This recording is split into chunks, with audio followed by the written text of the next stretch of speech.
पहला प्रश्न है हमारा, सूची 1 को सूची 2 से सुमेलित कीजिए। पहला सूची इधर दिया गया जहां पर प्राचीन भारत के स्थान दिए गए, दूसरे सूची में वर्तमान में किस राज्य में वो स्थित है वो बताना है आप लोगों ने। तो मैं आपको बार बार बोलता आया हूं पहले से ही कि पहले सबसे पहले देखेंगे सही उत्तर चुनना है गलत चुनना है, उसको कवर कीजिए। अब यहां पर मिलान करके इधर लिखते हैं अपन लोग, ठीक है। अब मिलान करते हैं क्या है सही क्या है गलत, ठीक है। पहला है कर्ण सुवर्ण, ये 7वीं सदी ईस्वी में जो राजा शशांक की राजधानी थी और वर्तमान में जो पश्चिम बंगाल के मुर्शिदाबाद जिले का जो क्षेत्र है ये वाला हो जाएगा। तो यहाँ पर कर्ण सुवर्ण हो जाएगा पश्चिम बंगाल वाला, ठीक है। तीसरा हो गया यहाँ पर।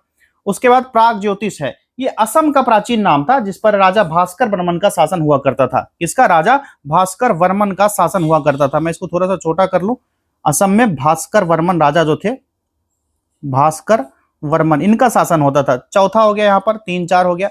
गिरनार के बारे में पता होगा, अशोक का शिलालेख है इसलिए फेमस है। गुजरात के जूनागढ़ के निकट है। गुजरात में कहां पर है ये?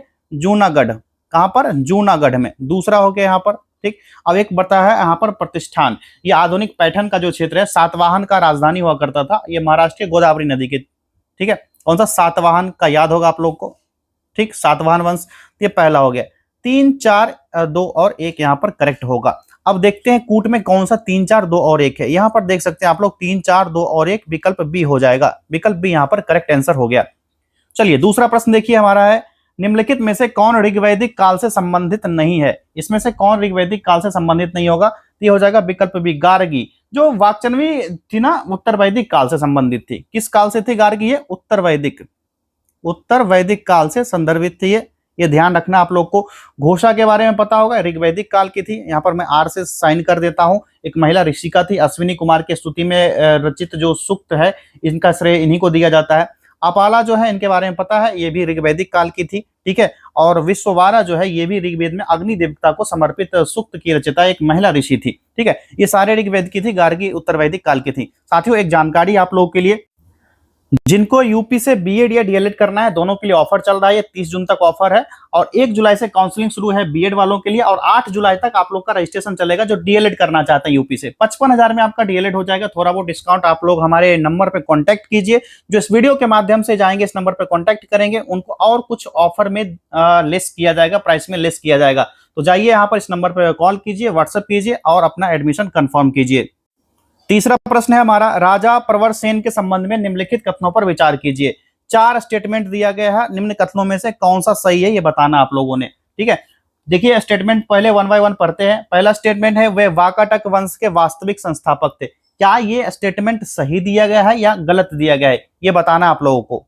तो पहला स्टेटमेंट है बिल्कुल सही दिया गया है, जो शक्तिशाली शासक था वाकाटक वंश का ये वास्तविक संस्थापक माना जाता है, ये वाला सही है। दूसरा है, उनका साम्राज्य उत्तर में बुंदेलखंड से लेकर दक्षिण में हैदराबाद तक विस्तृत था, ये वाला सही है। ये वाला भी विंध्य शक्ति का उत्तराधिकार ग्रहण था, ठीक है। तो दूसरा वाला स्टेटमेंट यहाँ पर जो है ना ये वाला गलत है, ठीक है। ये चीज जो दिया गया है गलत दिया गया है, क्योंकि इस बात का कोई स्पष्ट प्रमाण ही नहीं है कि उनका साम्राज्य बुंदेलखंड से हैदराबाद तक निर्बाध रूप से विस्तृत हुआ करता था। तीसरा देखिए, वो अपने पिता राजा विंध्य शक्ति के उत्तराधिकारी थे, ये वाला बिल्कुल सही है। चौथा है, उसका उल्लेख पुराणों में मिलता है, तो पुराण में उसका उल्लेख वंशावलियों में भी मिलता है, जो प्रवरसेन है प्रथम उल्लेख मिलता है उसका। तो चौथा वाला भी यहाँ पर सही है। तो पहला, तीसरा और चौथा स्टेटमेंट सही है, ठीक है। पहला, तीसरा और चौथा यहाँ पर करेक्ट हो जाएगा। देखिए यहाँ पर तो दिया नहीं गया 1 3 4, 1 3 4 नहीं दिया गया, तो उपयुक्त में से 1 से अधिक दिए गए हैं, ये वाला आंसर आपका सही हो जाएगा। विकल्प डी लगाइए। चलिए आगे देखिए यहाँ पर क्या है, शिशुनाग वंश के बाद मगध बिहार पर किस वंश ने शासन किया?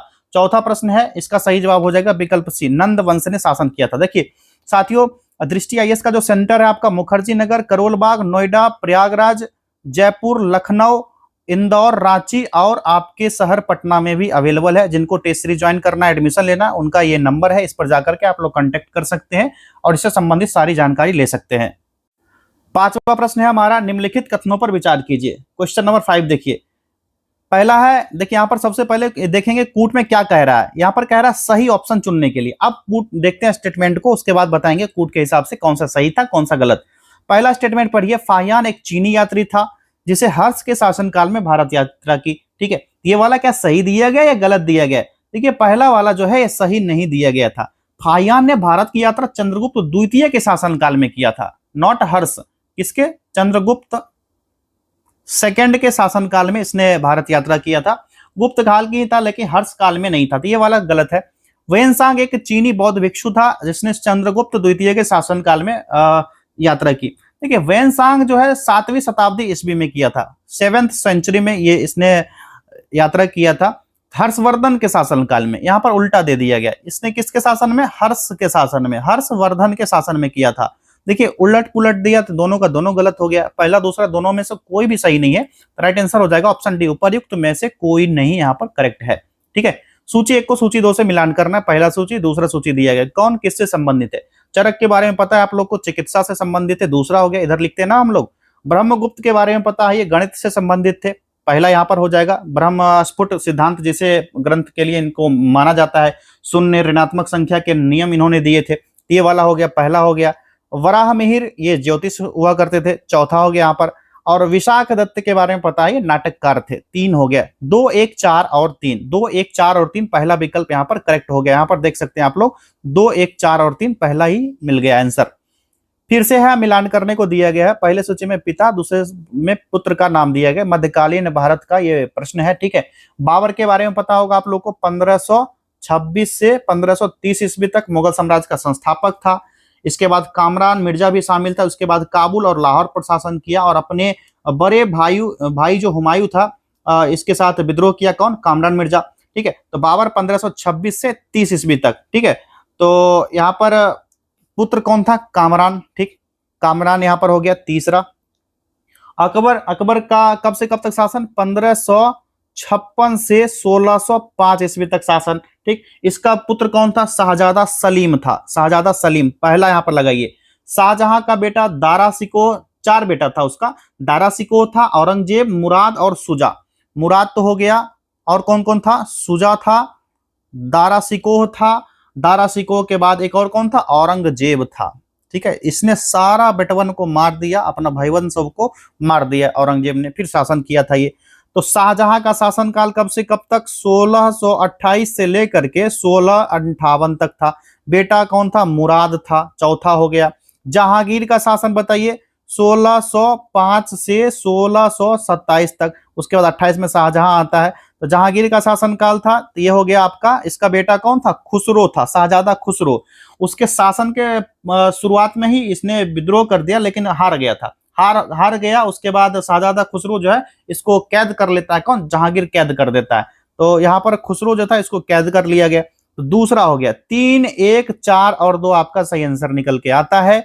और देख लीजिए 3, 1, 4 और 2 कौन सा हो गया, 3, 1, 4 और 2 आपका हो गया विकल्प बी करेक्ट आंसर। ठीक है, चलिए आगे बढ़ते हैं। अब प्रश्न संख्या 8 देखिए, हाल ही में भारतीय पुरातत्व सर्वेक्षण ने वर्ल्ड मॉन्यूमेंट्स फंड इंडिया के सहयोग से जिस 16वीं शताब्दी की बावड़ी का संरक्षण किया था उसका नाम पूछा जा रहा है, उसका नाम क्या था। उसका जो नाम था राजों की बावली नाम था, विकल्प भी यहाँ पर सही हो जाएगा। ठीक है, नेक्स्ट देखिए, चचनामा का फारसी में अनुवाद किसके द्वारा किया गया था। ये चीज पता है आपको, ऐतिहासिक ग्रंथ है, सिंध पर अगर अरबों के आक्रमण विजय का वर्णन मिलता है। 13वीं सेंचुरी में मोहम्मद अली बिन अबू बकर कूफी द्वारा जो फारसी में अनुवाद किया गया था चचनामा का, तो ये हो जाएगा ये ऑप्शन सी। ठीक है, आगे देखिए, मुगल काल के दौरान निम्नलिखित में से किस बंदरगाह को बाबुल मक्का यानी मक्का का द्वार कहा जाता था। 10वें प्रश्न का सही जवाब होगा ये सूरत को कहा जाता था, विकल्प बी, मक्का का द्वार कौन, सूरत। और सूरत जो था अंतरराष्ट्रीय व्यापार का एक इंपॉर्टेंट केंद्र था जो भारत को वेस्टर्न एशिया और यूरोप से जोड़ने का काम करता था। क्लियर, आगे देखिए 11वां प्रश्न, भारतीय राष्ट्रीय कांग्रेस में नरमपंथियों की आलोचना करने के लिए सेफ्टी वॉल्व सिद्धांत का सर्वप्रथम प्रयोग किस भारतीय नेता ने किया था। किसने किया था बताओ भाई, ये किया था लाला लाजपत राय ने, विकल्प भी यहाँ पर करेक्ट हो जाएगा। देखिए कांग्रेस की स्थापना किसके द्वारा, एओ ह्यूम द्वारा। ब्रिटिश शासन के मार्गदर्शन में जानबूझकर यह उद्देश्य किया गया था कि भारतीयों के असंतोष को विद्रोह में परिवर्तित कर लिया जाए और इसको रोकने के लिए एक सुरक्षा वॉल्व के रूप में काम भी हो जाएगा यहाँ पर। दूसरा अगला देखिए 12वां प्रश्न, दिल्ली में उसके राजकीय प्रवेश के अवसर पर किस वायसराय पर बम फेंका गया था। ये तो आपको पता है, ये वायसराय 23 दिसंबर 1912 को भारत के वायसराय लॉर्ड हार्डिंग पर बम फेंका गया था। जब वे कलकत्ता से दिल्ली जा रहे थे उस समय इस पर बम फेंका गया था। यह हमला दिल्ली षड्यंत्र मामला का हिस्सा था, जब इसका नेतृत्व जो कर रहे थे रास बिहारी बोस, बसंत कुमार विश्वास, अमीर चंद, अवध बिहारी, ये सभी क्रांतिकारी मिलकर के इसका हमला करते हैं और इसमें लॉर्ड हार्डिंग घायल भी हुआ था लेकिन बच गया। ठीक है, तो लॉर्ड हार्डिंग था, विकल्प सी यहाँ पर करेक्ट होगा। आगे देखिए, MAO कॉलेज अलीगढ़ के प्रधानाचार्य का नाम बताइए जिन्होंने 19वीं शताब्दी में 19वीं सदी के अंतिम दशकों में मुस्लिम सांप्रदायिकतावाद को बढ़ावा दिया था। बताइए ये कौन था? तो राइट आंसर हो जाएगा थियोडोकर बेक था, विकल्प डी यहां पर करेक्ट हो जाएगा। चलिए आगे देखिए, क्वेश्चन नंबर 14, बिहार में किसान सभा के प्रमुख नेता, ये तो पता है, मैं पहले से ही कहता आया हूं, सौजानंद सरस्वती, कई सारे टेस्ट में आ चुका है ये प्रश्न, और बिहार प्रांतीय किसान सभा की उन्होंने 1929 में जाकर के स्थापना भी करा था। अगला देखिए 15 नंबर, हम या तो भारत को स्वतंत्र करेंगे या अभियान में मर जाएंगे, यह किसने कहा था? यह स्टेटमेंट जो दिया गया है, यह स्टेटमेंट किसका है? ये गांधी जी का स्टेटमेंट है। 8 अगस्त 1942 भारत छोड़ो आंदोलन के दौरान ये कहा था, और इसका पूर्ण नारा था करो या मरो, जो ब्रिटिश शासन से पूर्ण स्वतंत्रता प्राप्त करने के लिए गांधी जी ने आह्वान किया था। आगे देखिए 16वां प्रश्न, new lamps for the old किसने लिखा? ये पुस्तक लिखा गया था, देखिए अरविंद घोष ने वंदे मातरम समाचार पत्र में ये श्रृंखला लिखी थी, ठीक है, तो विकल्प भी हो जाएगा। किसमें लिखा था? वंदे मातरम समाचार पत्र आया करता था उस समय, वंदे मातरम, उसी में ये छपा था, ठीक है, अरविंद घोष के द्वारा। क्लियर है? आगे देखिए, किसानों द्वारा विपत्तियों का सामना करने को उजागर करने के लिए शाहजानंद सरस्वती ने किस समाचार पत्र को प्रकाशित किया था? तो इसका जो नाम था समाचार पत्र का, यह नाम था लोक संग्रह, विकल्प बी यहां पर करेक्ट हो जाएगा। 18 नंबर देखिए, सुमेलित करना है, सुमेलित करके सही उत्तर का चयन करना। एक तरफ राजनीतिक संगठन दिए गए हैं, दूसरी तरफ उसके संस्थापक के नाम दिए गए। अब देखिए यहाँ पर मिला लेते हैं, उसके बाद कूट से हम लोग देख लेंगे कौन सा करेक्ट होगा और कौन सा यहाँ पर इनकरेक्ट होगा। पहला है खाकसार, ये देखिए इनायतुल्लाह मसारिकी, इन्होंने वर्ष 1931 में ब्रिटिश भारत में खाकसर आंदोलन की स्थापना की थी, विकल्प बी यहाँ पर पहला का दूसरा होगा, बी नहीं होगा, दूसरा होगा यहाँ पर। सोशलिस्ट पार्टी के बारे में पता है, समाजवादी पार्टी, जयप्रकाश नारायण 1934, ठीक है, कब? 1934 का मामला है, ये याद आ गया होगा आप लोग को, ये तीसरा हो गया। Independent labour party, Bhimrao Ramji Ambedkar, B R Ambedkar 1936 में इंडिपेंडेंट लेबर पार्टी की स्थापना करते हैं। औद्योगिक, श्रमिक, वंचित वर्ग विधायिका में प्रतिनिधित्व सुनिश्चित करने के लिए स्थापना की जाती है, तो बी आर अंबेडकर यहाँ पर लगाइए, चौथा हो गया। अब एक ही बचा है फॉरवर्ड ब्लॉक, इसके बारे में बचपन से पढ़ते आ रहे हो, सुभाष चंद्र बोस जी का है, और 1939 में भारतीय राष्ट्रीय कांग्रेस से मतभेद के बाद फॉरवर्ड ब्लॉक की स्थापना करते हैं। ये कब किया जाता है फॉरवर्ड ब्लॉक? 1939 में, ठीक, पहला हो गया। 2, 3, 4 और 1 यहाँ पर करेक्ट आंसर निकल के आएगा। 2, 3, 4 और 1 भैया आपका पहला ही करेक्ट हो जाएगा, विकल्प ए सही लगा लीजिए। 19 नंबर प्रश्न देखिए, भारतीय राष्ट्रीय कांग्रेस के वर्ष 1912 में हुए पटना अधिवेशन के अध्यक्ष कौन थे? 19वें प्रश्न का सही जवाब होगा विकल्प सी, RN मधुलकर थे, ठीक है, 1912 में, ठीक।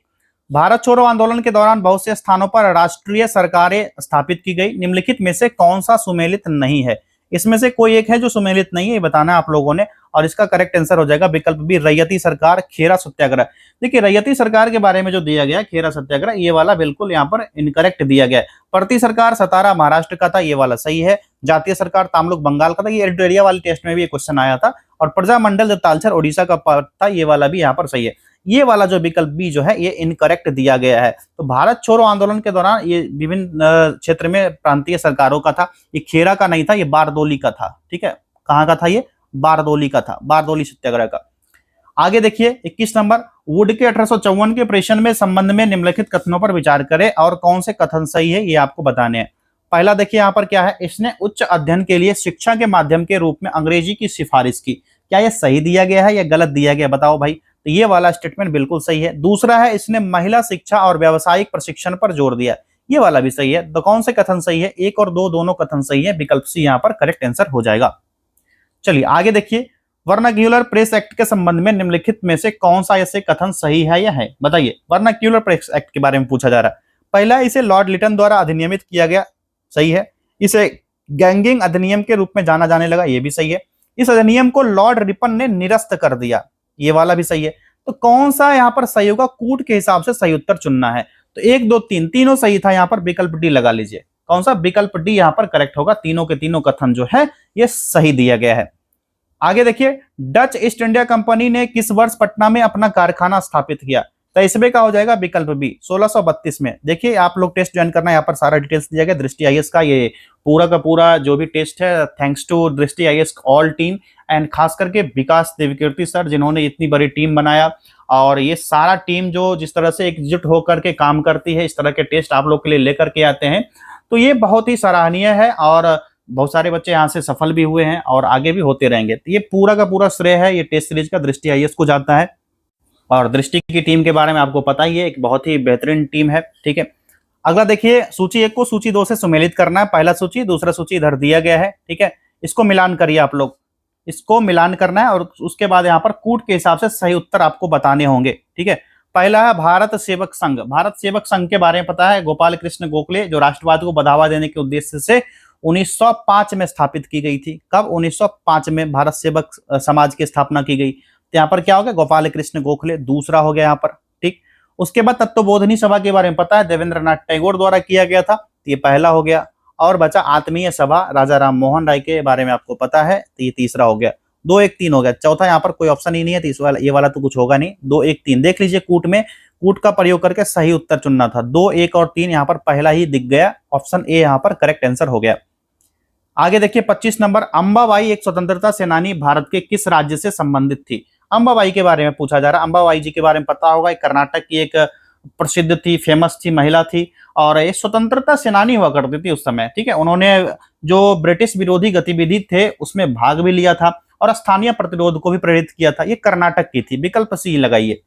आगे देखिए, सिंधु जल संधि के अनुसार 3 पूर्वी नदियां भारत को आवंटित की गई, निम्न में से कौन उसमें शामिल नहीं है?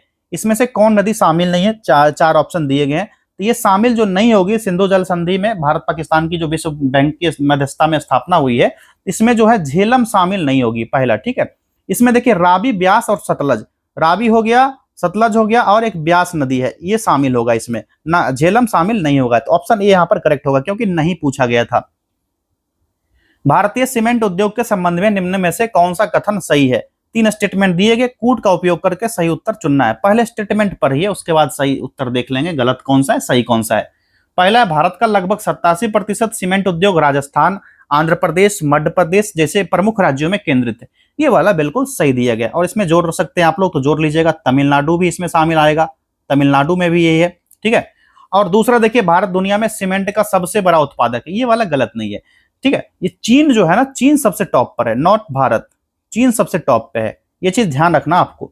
तीसरा है, भारत में अधिकांश सीमेंट संयंत्र कच्चे माल के स्रोतों से दूर और निर्यात का समर्थन करने के लिए बंदरगाहों के पास स्थित है।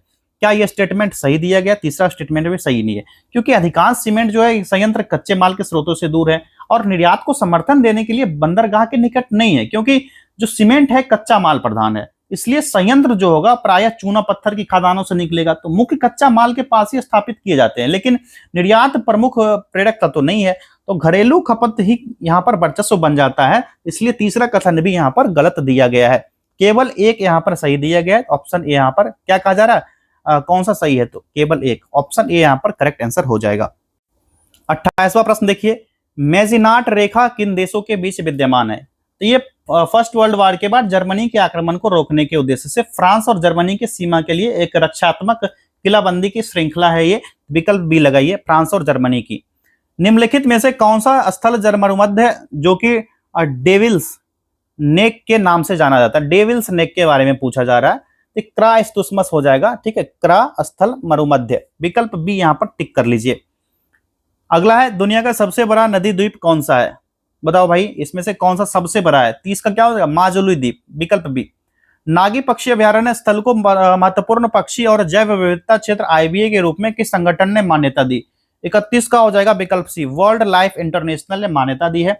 और बिहार के जमुई जिला में नागी पक्षी अभयारण्य कहां पर है? बिहार के ये जमुई में है। ठीक है, जमुई, लखीसराय के बगल वालों सबको पता होगा, जमुई वालों को पता होगा, कमेंट करना आप लोग जमुई से कौन कौन लोग हो।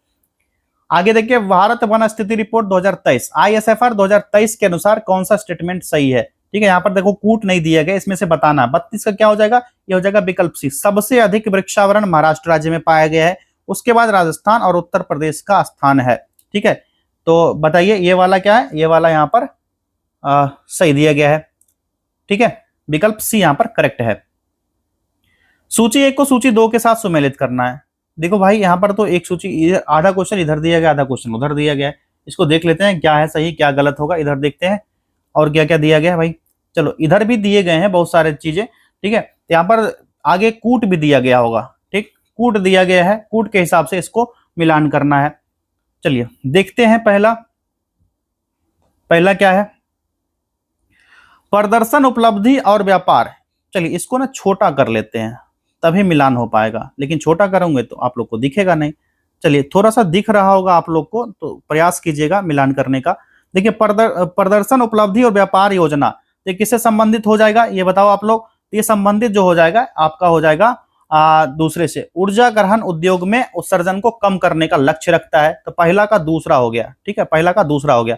अब इसको जूम कर लेते हैं, अब सारे यहाँ पर दिए गए हैं, इधर साइड ही दिए गए हैं, इसको जूम कर लिया जाए। अब फिट है यहाँ पर आपका स्क्रीन, ठीक। दूसरा है तट रेखा आवास और मूर्त आय के लिए मैंग्रोव पहल, जो मिष्टी पहल है, इसके बारे में पूछा जा रहा है। तो यहाँ पर ये वाला तो नहीं होगा, यहाँ पर पहला वाला हो जाएगा। यहाँ पर 2023-24 के केंद्रीय बजट में पेश किया गया, तो दूसरा का यहाँ पर जो बी वाला होगा, बी वाले में ऑप्शन ए हो जाएगा, ठीक है। अब है यहाँ पर पर्यावरण के लिए जीवन शैली, लाइफ पहल के बारे में पूछा जा रहा है, तो ये हो जाएगा क्या, नवंबर 2021 में ग्लासगो में, ठीक है। 4, अब डी का एक ही बचा है, तीसरा बचा है, तो 3 हो जाएगा। 2, 1, 4 और 3 यहाँ पर लगा लीजिए, विकल्प सी 2, 1, 4 और 3 करेक्ट हो जाएगा, ठीक है। ओके, आगे देखिए, निम्नलिखित नदियों में से कौन सी एक अन्य से अलग है, इसमें से कौन एक से अन्य से अलग है। इसको थोड़ा सा जूम कर लिया जाए ताकि आप लोग को सही से पूरा अच्छे से दिख पाए, ठीक है। बताइए इसमें से कौन अलग है। देखिए नर्मदा नदी जो है ना पश्चिम दिशा की ओर बहती है, तो ये वाला सबसे अलग हो जाएगी, और भारत की प्रमुख भ्रंश घाटी नदी में से एक है। अन्य 3 नदियां तुंगभद्रा, महानदी और पेनगंगा, ये है पूर्व दिशा की ओर बहती है, ठीक, और ये पश्चिम बहती है। भारत में गांव से नगर की ओर प्रवास का निम्नलिखित में से क्या कारण है। 35 नंबर प्रश्न है, इसका राइट आंसर होगा ये शहरों में अधिक श्रम की मांग है, सही है। गांव शहर के बीच असंतुलित विकास है, ये सही है बिल्कुल। गांव में विकास ज्यादा नहीं है, शहर में विकास ज्यादा है, तो असंतुलन की स्थिति बनती है। ग्रामीण क्षेत्रों में कम रोजगार, बिल्कुल सही है, सारे स्थिति हो जाएंगे यहाँ पर। विकल्प डी लगाइए उपयुक्त तो सभी। निम्नलिखित बंदरगाहों में से कौन सा कृत्रिम बंदरगाह है, इसमें से कौन सा है। चेन्नई जो है भारत के पूर्वी तट पर है और ये कृत्रिम है ये, ठीक है, विकल्प सी। निम्नलिखित में से कौन सा एक जायद फसल है, तो फसल के बारे में पता है, रबी, खरीफ और जायद फसल। तो ग्रीष्म ऋतु मार्च से जून में उगाई जाती है जायद फसलें। तो सामान्य जायद फसलें में होते हैं, चारा की फसल होती है, तरबूज होता है, खीरा होता है, खरबूजा होता है, और कई प्रकार की सब्जियां हैं। तो और यहाँ पर जो चना दिया गया, चना कौन सी फसल है, ये रबी फसल हो जाएगा। कपास जो हो जाएगा ये खरीफ फसल हो जाएगा, ठीक है। सरसों भी क्या होगा, रबी फसल है। चारा जो होगा जायद फसल होगा, चारा जो होगा क्या होगा, जायद फसल। तो ऑप्शन ए यहाँ पर क्लिक कीजिए। अगला देखिए 38 नंबर, जोजिला सुरंग निम्नलिखित में से किन स्थानों को जोड़ेगी। 38 का सही जवाब हो जाएगा विकल्प डी, श्रीनगर और लेह को। ब्राजील के मिनास गरेस प्रांत में निम्नलिखित में से कौन सा खनिज मिलता है। 39 का सही जवाब हो जाएगा विकल्प ए, लौह अयस्क। निम्नलिखित में से कौन सा वायु प्रदूषण का प्रमुख कारण है। 40 का सही जवाब होगा विकल्प ए, जीवाश्म ईंधन का जलना। नेक्स्ट, भूपटल के टुकड़े मेंटल में गति द्वारा निरंतर धीमी गति से प्रवाहित होते हैं, इस सिद्धांत को क्या कहते हैं। 41 का सही जवाब होगा विकल्प सी, प्लेट टेक्टोनिक्स थ्योरी, ठीक है। यूएई में रियासती राज्य हैं, ये कौन कौन से होंगे इसमें से बताना है आपको। 42 का रियासती राज्य जो यूनाइटेड अरब अमीरात के हैं, ये कौन कौन से होंगे। तो इसका सही जवाब हो जाएगा विकल्प ए हो जाएगा, पहला ही हो जाएगा, Abu Dhabi, Dubai, Sharjah, Ajman, Al Quwain, Fujairah, Ras Al Khaima. Option A यहाँ पर करेक्ट होगा। देखिए हर वर्ष लगभग कोविड के दौरान लगभग कंटिन्यू 2-3 साल तक यहाँ पर आईपीएल भी हुआ था। ये सारे अबू धाबी, दुबई, शारजा का नाम तो आप लोग सुनेंगे, 3 स्टेडियम में मैच भी होता था। इससे भी आप लोग अनुमान लगा सकते हैं, ठीक। अभिकथन और कारण, असर्शन रीजन का प्रश्न है, और पता ही इसमें क्या दिया गया होगा, क्या सही है क्या गलत है, इसका पूर्ति करता ही नहीं करता है। पहला है असर्शन है, ठीक है। असर्शन वाले में देखिए क्या कहा गया है कि घाना तट पर सोने के समृद्ध प्लेसर जमाव पाए जाते हैं और ब्राजील में सोने की शिराएं पाई जाती है। क्या यह स्टेटमेंट सही दिया गया है बताइए। तो ये कथन जो दिया गया है ना, कथन सत्य दिया गया है, ठीक है, बिल्कुल सही दिया गया है। कारण कहा गया किसी समय में ये महाद्वीप अटलांटिक तट के साथ एक साथ संयुक्त थे, ये वाला रीजन भी इसका पूर्ति कर रहा है, ये वाला भी सही है। अफ्रीका और दक्षिण अमेरिकी जो कभी गोंडवाना लैंड के हिस्से के रूप में जुड़े थे, उनकी भूवैज्ञानिक संरचनाएं समान थी। तो विपरीत तटों पर स्वर्ण भंडार की उपस्थिति जो है महाद्वीपीय जुड़ाव के विचार का समर्थन भी करती है। तो कारण अभिकथन की सही व्याख्या कर रहा है, क्योंकि भूवैज्ञानिक संरचना का निरंतरता जो होता है महाद्वीपीय बहाव से पहले सामान्य खनिजकरण प्रक्रियाओं को इंगित कर रहा है यहाँ पर। तो देखिए आगे दिया गया होगा यहाँ पर क्या कहा जा रहा है, देखिए सही उत्तर चुनना है। सही उत्तर क्या चुनेंगे? असर्शन रीजन तो सही है और रीजन असर्शन की सही व्याख्या भी कर रहा है, तो पहला यहाँ पर आंसर देखने को मिल गया। आगे देखिए, निम्नलिखित में से कौन सा कथन सही है? 44 का सही जवाब हो जाएगा ऑप्शन बी, अवरक कोडरमा में पाया जाता है। कोडरमा झारखंड क्षेत्र पता होगा आप लोग को। अल नीनो धारा कहां प्रवाहित होती है? तो ये एक उष्ण समुद्री धारा है जो समय समय पर पूर्वी प्रशांत महासागर में पेरू इक्वाडोर के तट पर ये प्रवाहित होता है। प्रशांत महासागर, ये पेरू और कौन कौन सा? इक्वाडोर, याद रखना आप लोग। गैंगेटिक डॉल्फिन के संबंध में निम्नलिखित कथनों पर विचार कीजिए। और यहाँ पर देखिए कौन से कथन सही हैं वो पूछे जा रहे हैं आपसे, कौन से यहाँ पर करेक्ट होंगे। ठीक है, तो पहला देखिए यहाँ पर, गंगा नदी की डॉल्फिन को IUCN की रेड लिस्ट के तहत लुप्त प्राय जीव के रूप में वर्गीकृत किया गया है। संकटग्रस्त है ये, इंडेंजर्ड श्रेणी में सूचीबद्ध हुआ है ये, तो पहला सही है। इसमें कोई क्रिस्टलीय नेत्र लेंस नहीं है जो इसे प्रभावी रूप से अंधा बना देता है, ये वाला भी सही है। यह इकोलोकेशन का उपयोग कर आगे बढ़ती है और शिकार करती है, ये वाला भी सही है। इसे भारत के राष्ट्रीय जलीय जीव के रूप में मान्यता दे दी गई है, ये वाला भी सही है। चार के चारों स्टेटमेंट कथन सही थे, तो उपयुक्त सभी विकल्प डी लगा लीजिए, सारे यहाँ पर सही हैं। लोकसभा के सचिवालय स्टाफ की नियुक्ति शक्ति निहित है, किसमें नियुक्त है ये बताइए? 47 का बताइए क्या होगा? ये हो जाएगा लोकसभा अध्यक्ष के परामर्श उपरांत राष्ट्रपति में निहित है। क्लियर है? अगला प्रश्न देखिए 48 नंबर, भारतीय संविधान के विभिन्न सूचियों के निम्नलिखित विषयों पर विचार कीजिए।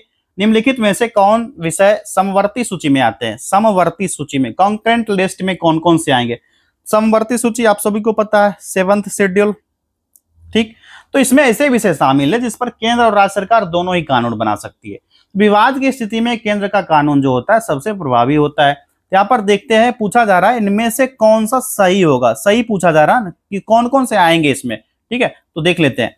देखिए, वन्य जीवों की सुरक्षा तो इसमें शामिल होगा ही भाई। ठीक है, क्योंकि ये प्रविष्टि 17B के तहत मूल्य नियंत्रण प्रविष्टि समवर्ती सूची का हिस्सा है, 34 वाला, ये वाला तो आएगा इसमें। ठीक है, कृषि से होने वाली आय जो है राज्य सूची का विषय है और कृषि पर आय लगाता, ये वाला नहीं होगा।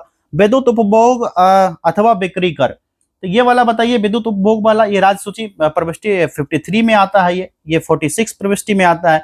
वन्य जीवों की सुरक्षा जो 17B और राज्य के संदर्भ में 34 में आता है। ये मूल्य नियंत्रण जो होगा ये वाला आएगा आपका किसमें? मूल्य नियंत्रण वाला पार्ट जो होगा ये वाला भी आएगा इसमें, किसमें? समवर्ती सूची में। तो पहला और चौथा ये आएगा समवर्ती सूची का, जिसमें राज्य और केंद्र दोनों कानून बना सकते हैं। 1 तथा 4 सही है, विकल्प ए। निम्नलिखित में से कौन वित्त आयोग के सदस्य के लिए आवश्यक अर्हताओं का निर्धारण करता या करती है? कौन करता है ये? तो आर्टिकल 280 के अंतर्गत जो है ये किया जाता है भारत के राष्ट्रपति द्वारा, प्रत्येक 5 वर्ष में, आवश्यकता पड़ने पर इसे पहले भी कर लिया जाता है। तो ये हो जाता है संसद विधि द्वारा। ठीक है, संसद विधि द्वारा किया जाता है। पंचायती राज का मुख्य उद्देश्य क्या है बताइए?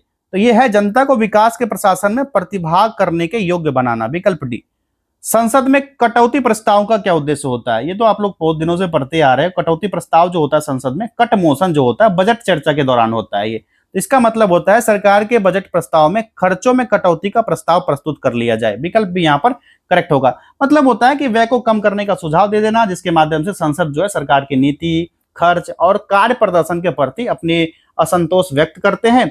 और इसमें जो कटौती प्रस्ताव के प्रकार है, नीति कटौती होता है, मित व्यतीता कटौती होता है और टोकन कटौती होता है, जिसमें अलग अलग प्रकार की कटौती का संकेत देता है। जिसमें समग्र खर्च जो होता है, सारा का सारा खर्च सरकार के दैनिक कार्य संचालन को सीधे प्रतिबंधित नहीं करता, बल्कि कार्यपालिका पर संसदीय नियंत्रण का एक साधन बन जाता है। तो विकल्प भी यहाँ पर सबसे सटीक आंसर है, ऑप्शन बी यहाँ पर लगा लीजिए, सही है। लोकसभा में आंग्ल भारतीय समुदाय के प्रतिनिधित्व की क्या स्थिति है? ये पता है 104वां संवैधानिक संशोधन द्वारा उसका मनोनीत करना समाप्त कर दिया गया, विकल्प भी आसान सा जवाब हो गया। अगला है, संविधान का कौन सा अनुच्छेद किसी सांसद के लाभकारी पद पर रोक लगाता है? 53 का सी हो जाएगा। अनुच्छेद 102 क्लॉज 1 सब क्लॉज ए के तहत जो होता है संसद सदस्यों की अयोग्यता का उल्लेख करता है, जिसमें यदि कोई सांसद भारतीय सरकार या फिर किसी राज्य सरकार के अधीन लाभ का पद धारण करता है तो वो अयोग्य घोषित होता है। इसका उद्देश्य है कि सुनिश्चित कर लेना कि सांसद जो है स्वतंत्र रहे और हितों के टकराव से बच सके। ठीक, संविधान की 10वीं अनुसूची यहाँ पर 10th शेड्यूल से संबंध विषय को छोड़कर अन्य किसी आधार पर राज्य विधानसभा से अयोग्यता का निर्णय कौन करता है? ठीक है, राज्य विधानसभा से। ठीक है, इन चीजों को छोड़कर, सिर्फ 10th शेड्यूल के संबंधित विषय को छोड़ करके। बताइए आप लोग क्या होगा करेक्ट आंसर, कमेंट कीजिए फटाफट सारे लोग, आप लोग कमेंट करो क्या होगा। 54 का हो जाएगा विकल्प बी, राज्यपाल करेगा। भारतीय संविधान में राज्य के नीति निर्देशक सिद्धांत की अवधारणा किस देश के संविधान से ली गई है? ये तो पता है, डीपीएसपी जो आयरलैंड से लिया गया 1937 में आया। कॉलेजियम प्रणाली के बारे में निम्नलिखित कथनों पर विचार कीजिए। 4 स्टेटमेंट दिए गए हैं और पूछा जा रहा है कौन सा कथन सही है। तो पहले स्टेटमेंट को पढ़ेंगे तभी तो बता पाएंगे। पहला यहां पर क्या है, सुप्रीम कोर्ट कॉलेजियम एक 5 सदस्यीय निकाय है जिसकी अध्यक्षता भारत के मौजूदा मुख्य न्यायाधीश सीजीआई करते हैं और उस समय इसमें न्यायालय में कार्यरत 4 अन्य वरिष्ठतम न्यायाधीश शामिल होते हैं। क्या पहला स्टेटमेंट जो दिया गया है ये सही दिया गया है? बताओ भाई। तो ये वाला स्टेटमेंट जो दिया गया बिल्कुल सही है। ठीक, दूसरा पढ़िए, यहां पर है संसद ने विधि द्वारा कॉलेजियम प्रणाली का आरंभ किया था। क्या ये सही है? बताओ भाई। ये वाला बिल्कुल गलत दिया गया। देखिए, सुप्रीम कोर्ट और उच्च न्यायालय के न्यायाधीश की नियुक्ति केवल कॉलेजियम प्रणाली से ही की जाती है। ठीक है, ये वाला सही है। तो कॉलेजियम की व्यवस्था संसद द्वारा स्थापित नहीं की गई थी, न्यायिक निर्णय के माध्यम से विकसित हुआ था, संसद ने नहीं किया था, ये न्यायिक निर्णय से ही हुआ था, ये कोर्ट ने खुद किया था। ओके, उच्चतम न्यायालय और उच्च न्यायालयों के न्यायाधीश की नियुक्ति कॉलेजियम प्रणाली के माध्यम से ही की जाती है, ये वाला सही है बिल्कुल। ठीक, तीसरा सही है। चौथा यहां पर पढ़िए, कॉलेजियम प्रणाली की शुरुआत 1993 में न्यायाधीश पीएन भगवती के ऐतिहासिक फर्स्ट जज मामले के उपलक्ष्य में की गई थी। देखिए, उसका उद्भव जो हुआ था 1993 में हुआ था, सेकंड जज केस से हुआ था, प्रथम न्यायाधीश प्रकरण से नहीं हुआ था, ना ही न्यायमूर्ति भगवती द्वारा स्थापित किया गया था। ये वाला गलत हो गया। पहला और तीसरा यहाँ पर करेक्ट है, 1 और 3 करेक्ट होंगे। विकल्प डी 1 और 3 यहाँ पर सही है। ठीक है, देखिए दृष्टि आईएएस का पटना सेंटर यहाँ शो हो रहा होगा आप लोग को, और भी सेंटर जयपुर, लखनऊ, इंदौर, रांची। 57 नंबर देखिए 57, भारतीय संविधान के 42वें संशोधन के संबंध में निम्नलिखित कथनों पर विचार कीजिए। कौन से कथन गलत है? यही देखिए, मैं बार बार बोलता हूँ कूट की तरफ पहले क्यों भागो, क्योंकि सही गलत दिया जाता है, यहाँ पर आपको गलत चुनना है। अब ये माइंड सेट अपना बन जाता है, कौन सा सही है कौन सा गलत है, वही माइंड सेट के साथ आप लोग नीचे आओगे कूट की तरफ। ठीक है, तो देखिए इसको देखते हैं कौन सा सही है कौन सा गलत है। पहला यहाँ पर दिया गया है, इसे प्रस्तावना में 3 शब्द जोड़े गए, समाजवाद, पंथनिरपेक्ष और अखंडता। ये कथन सही है, बिल्कुल सही दिया गया है।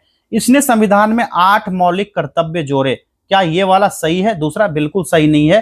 देखिए 8 नहीं था बल्कि 10 मौलिक कर्तव्य जोड़े गए थे। कितना? 10 जोड़े गए थे। और 11वां मौलिक कर्तव्य जोड़ा गया था कब? 86वां संविधान संशोधन हुआ था, यह हुआ था 2002 में, 11वां जोड़ा गया था। तो मौलिक कर्तव्य की संख्या टोटल 11 है, ये वाला गलत है। इसने नए निदेशक सिद्धांत जोड़े, यानी अनुच्छेद 39A, 43A, 47, ये वाला सही है, ये गलत है। देखिए 39A जो है, 43A, ये सारा जो है ना, ये पहले से मूल संविधान का हिस्सा था। राज्य कर्तव्य ये सब जो है पहले से मूल संविधान का हिस्सा था, ये जोड़ा नहीं गया, एडेड नहीं है। तीसरा भी गलत। इसके द्वारा राष्ट्रपति को चुनाव आयोग के परामर्श से राज्य विधानसभा या मंडलों के सदस्यों का अयोग्य घोषित करने का अधिकार प्रदान किया गया है। चौथा वाला सही है या गलत है? बताइए। चौथा कथन भी यहाँ पर गलत दिया गया। देखिए आर्टिकल 192 वर्तमान की स्थिति में बताऊं, इसके अंतर्गत 10वीं सूची के अलावा 10th शेड्यूल के अलावा जो है किसी राज्य विधेयक के योग्यता का निर्णय जो होता है राज्यपाल द्वारा किया जाता है, लेकिन यह निर्णय जो होता है भारतीय निर्वाचन आयोग की राय के आधार होता है। ठीक है, इसी पर आधारित होता है और इस विषय में जो है राज्यपाल जो होता है स्वतंत्र विवेक का प्रयोग नहीं कर पाता है। तो चौथा कथन यहाँ पर सही नहीं है। तो यहाँ पर जो पहला कथन यहाँ पर सिर्फ सही था, गलत कौन कौन सा था? यहाँ पर कौन कौन सा गलत था भाई बताओ?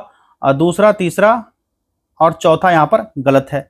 2, 3 और 4 यहाँ पर देखिए कोई आंसर में 2, 3, 4 दिख नहीं रहा है हमें। ठीक है, 2, 3 और 4 कोई भी यहाँ पर नहीं दिख रहा है। चौथा कथन भी सही नहीं है भाई। तो 2, 3, 4 इसमें लगा लो, कर लो इसमें 2, 3 और 4। ठीक, तीसरा यहाँ पर सही होगा। 2, 3 और 4 यहाँ पर गलत दिया गया है। ठीक है, भारतीय संविधान में मौलिक अधिकारों के विचार का संदर्भ किस देश से लिया गया है? 58 का सही जवाब होगा संयुक्त राज्य अमेरिका से लिया गया, आर्टिकल 12 to 35। ओके, किन या किस अनुच्छेदों के अंतर्गत अध्यक्ष सदन के किसी सदस्य को उसकी मातृभाषा में बोलने का इजाजत दे सकता है? 59 का होगा सी, आर्टिकल 120 क्लॉज 1 के तहत। यूएनडीपी के मानव विकास सूचकांक एचडीआई रिपोर्ट 2025 के अनुसार भारत में जीवन प्रत्याशा 1990 में 58.6 वर्ष थी। यह 2023 में पूछा जा रहा है। 2023 में कितना हो गया था? 60 का क्या हो जाएगा? ये हो जाएगा 72 वर्ष बढ़ के हो गया। ठीक है। यूएनडीपी द्वारा विकसित क्षमता गरीबी माप सीपीएम के बारे में निम्नलिखित में से कौन से कथन सही है? और कूट का उपयोग करके सही उत्तर चुनना है। पढ़िए। पहला है, सीपीएम में स्वास्थ्य और पोषण की कमी के प्रतिनिधि के रूप में बाल कुपोषण को शामिल किया गया है। क्या ये सही दिया गया है? बताइए। पहला स्टेटमेंट बिल्कुल सही दिया गया है, इसको टिक कर लीजिए। दूसरा है, शिक्षा और ज्ञान में अभाव को दर्शाने के लिए महिला निरक्षरता को शामिल किया गया है। तो ये महिला निरक्षरता को भी शामिल किया गया है। पुरुष निरक्षरता क्या है अगला?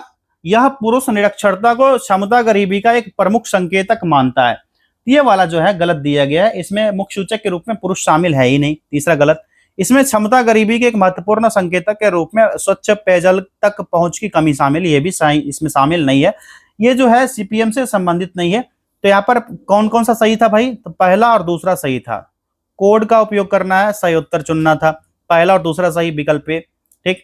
NFHS 5 के आंकड़ों के अनुसार निम्नलिखित में से किस राज्य ने 2019-20 में 6% से कम आबादी को बहुआयामी रूप से गरीब रूप में दर्ज किया है?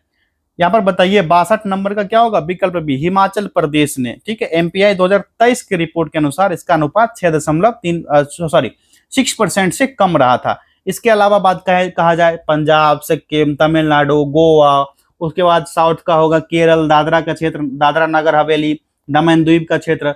उत्तर में चले जाइए जम्मू कश्मीर, जम्मू का क्षेत्र, लद्दाख का क्षेत्र, और चंडीगढ़, दिल्ली। उसके बाद इधर साइड आइएगा नीचे वाले में अंडमान निकोबार समूह, लक्षद्वीप, पुदुचेरी। ये सारे जगह जो है इसको कई अन्य राज्य केंद्र शासित प्रदेश को मिला करके बहुआयामी रूप से गरीबी जनसंख्या का अनुपात जो है 6% से कम दर्ज किया गया, जिसमें टॉप पर जो था ये हिमाचल प्रदेश था। ठीक है। सरकार द्वारा घोषित आत्मनिर्भर भारत योजना सहयोग करती है, किसमें सहयोग करती है? इसमें से दोनों में से बताइए किसमें सहयोग करती है?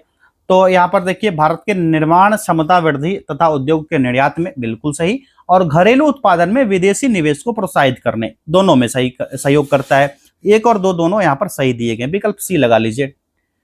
आगे देखिए CGTMSE का फुल फॉर्म पूछा जा रहा है। किस चीज का? CGTMSE का फुल फॉर्म पूछा जा रहा है। तो बताइए क्या होगा मेरे भाई? इसका फुल फॉर्म हो जाएगा विकल्प C, credit guarantee fund trust for micro and small enterprises. अगला देखिए, निम्नलिखित में से कौन सा पूंजीवाद बॉम्बे प्लान का वास्तुकार नहीं था? 65 का हो जाएगा धीरू भाई अंबानी। भारतीय रिजर्व बैंक के अनुसार एक स्मॉल फाइनेंस बैंक SPF के यूनिवर्सल बैंक में परिवर्तन के लिए पात्रता मानदंडों में से एक क्या है?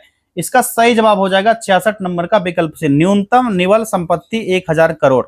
ग्लोबल जनरल गैप रिपोर्ट किसके द्वारा जारी की जाती है? तो पता है आप लोग को, ये जारी किया जाता है विश्व आर्थिक मंच के द्वारा, वर्ल्ड इकोनॉमिक फोरम द्वारा। राष्ट्रीय शिक्षा नीति 2020 किस ग्रेड से व्यावसायिक शिक्षा को मुख्यधारा की शिक्षा में एकीकृत करने पर जोर देती है? ये देती है ग्रेड 6 पर।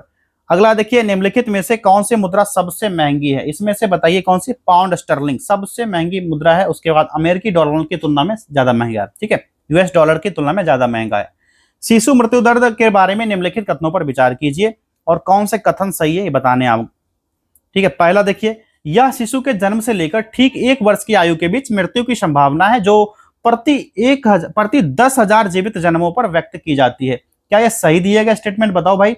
70 नंबर का जो पहला स्टेटमेंट है ये सही दिया गया है, ये वाला स्टेटमेंट बिल्कुल गलत दिया गया है। ठीक है, गलत दिया गया है क्योंकि ये 10,000 जीवित जन्मों पर परिभाषित किया गया नहीं, किया गया ये 1000 पर परिभाषित किया गया। ठीक है, 1 वर्ष से 1000 पर। वर्ष 1950 में शिशु मृत्यु दर 189.6% था, ये वाला बिल्कुल सही दिया गया है। वर्ष 2019 में शिशु मृत्यु दर 30 था, क्या ये सही दिया गया? तो 1000 जीवित जन्मों पर लगभग 30 था, जो समय के साथ सुधार भी हुआ था 2019 में। ठीक, सही है। रजिस्ट्रार जनरल ऑफ RGI की सैंपल रजिस्ट्रेशन सिस्टम SRS की बुलेटिन के अनुसार उत्तर प्रदेश वर्ष 2019 में सबसे अधिक शिशु मृत्यु दर वाला राज्य था। ये राज्य मध्य प्रदेश था, ना कि उत्तर प्रदेश बाबा। ठीक है, यहाँ पर जो दिया गया आपका कहा गया Uttar Pradesh, not Uttar Pradesh, this is MP। Okay, ये वाला गलत। तो पहला और चौथा गलत था, दूसरा और तीसरा यहाँ पर सही हो गया। 2 और 3 यहाँ पर सही है, केवल 2 और 3 विकल्प सी लगा लीजिए। चलिए आगे देखिए, 71, निम्नलिखित में से कौन से कारक संभावित रूप से भारतीय अर्थव्यवस्था में मुद्रास्फीति जनक मंदी में योगदान कर सकते हैं? नीचे देखिए, कूट का प्रयोग करके सही उत्तर चुनने को कहा जा रहा है। पढ़िए, पहला क्या है यहाँ पर? पहला, सरकारी खर्च में वृद्धि के कारण उच्च मुद्रास्फीति दबाव बनेगा। देखिए, जब भी किसी अर्थव्यवस्था को एक ही समय में उच्च मुद्रास्फीति, कम विकास, बढ़ती बेरोजगारी का सामना करना पड़ता है तो इसे स्टैगफ्लेशन यानी मुद्रास्फीति जनित मंदी कहा जाता है। ठीक है, तो ये वाला स्थिति जो है बिल्कुल सही है। औद्योगिक उत्पाद में गिरावट और आर्थिक विकास में सुस्ती। देखिए, सरकार द्वारा अधिक व्यय होगा तो समग्र मांग बढ़ सकती है, तो कीमतें क्या होंगी, जैसे ही मांग बढ़ेगा तो कीमत भी बढ़ जाएगी, बढ़ सकती है ना, संभावना तो है बढ़ने की, जिससे मुद्रास्फीति का दबाव जो होता है ये बढ़ जाता है, तो उच्च मुद्रास्फीति दबाव हो जाएगा, ये हाई होगा। ठीक, दूसरा भी यहाँ पर सही है, क्लियर। तीसरा पर यहाँ पर क्या है, कुल मांग और उपभोक्ता खर्चा में कमी आएगी। देखिए, जब भी औद्योगिक उत्पादन में गिरावट से विकास की गति शिथिल होती है तो रोजगार के अवसर कम हो जाते हैं, तो कुल मांग में गिरावट से उपभोग और निवेश में कमी आएगी, जिससे गतिरोध क्या होगा, आर्थिक गतिरोध जो होगा और भी गहराता चला जाएगा, तो कुल मांग और उपभोक्ता कमी में ये कमी आएगी, सही है। अगला है, घरेलू मुद्रा के वृद्धि के कारण निर्यात प्रतिस्पर्धात्मक में कमी आएगी। देखिए, चारों स्थितियां मिलकर मुद्रास्फीति आर्थिक मंदी के रूप में कठिन स्थिति को जन्म देती है। तो घरेलू मुद्रा के मूल्य में जो है वृद्धि जब होगा तो विदेश में निर्यात महंगा हो जाएगा, निर्यात की मात्रा कम हो जाएगी, तो औद्योगिक उत्पादन को क्या होगा, ये हानि पहुंचेगा ना, ये औद्योगिक उत्पादन हो ही नहीं पाएगा। तो ये वाला भी सही दिया गया है। 1, 2, 3 और 4, चारों के चारों यहाँ पर सही है, तो यहाँ पर सही उत्तर चुनना था हम लोग को। ठीक है, सही उत्तर क्या हो जाएगा आपका, ये वाला हो जाएगा, विकल्प डी। 1, 2, 3 और 4 यहाँ पर सही है। आगे देखिए, आकाश तीर के बारे में निम्न में से कौन सा कथन सही है। 4 स्टेटमेंट दिया गया, 72 का हो जाएगा। यहाँ पर पढ़िए, आकाश तीर भारतीय सेना की एक एयर डिफेंस प्रणाली का मूल है, ये वाला सही दिया गया, AAD। ठीक, AAD नाम है। यह भारत का व्यापक C4ISR प्रणाली को सहजता से एकीकृत करता है, सही है। यह निष्क्रिय रक्षा से सक्रिय प्रतिकार के रणनीतिक बदलाव को दर्शाता है, सही है। और इसमें दिया गया, देखिए ये तीनों के तीनों यहाँ पर सही दिया गया है, तीनों के तीनों स्टेटमेंट जो है ये सही दिया गया, तो उपर्युक्त में से एक से अधिक करेक्ट हो जाएगा, विकल्प डी। क्लियर है। निम्नलिखित में से कौन से रक्षा प्लेटफॉर्म मेक इन इंडिया पहल के तहत भारत की स्वदेशी सैन्य प्रणाली का हिस्सा है।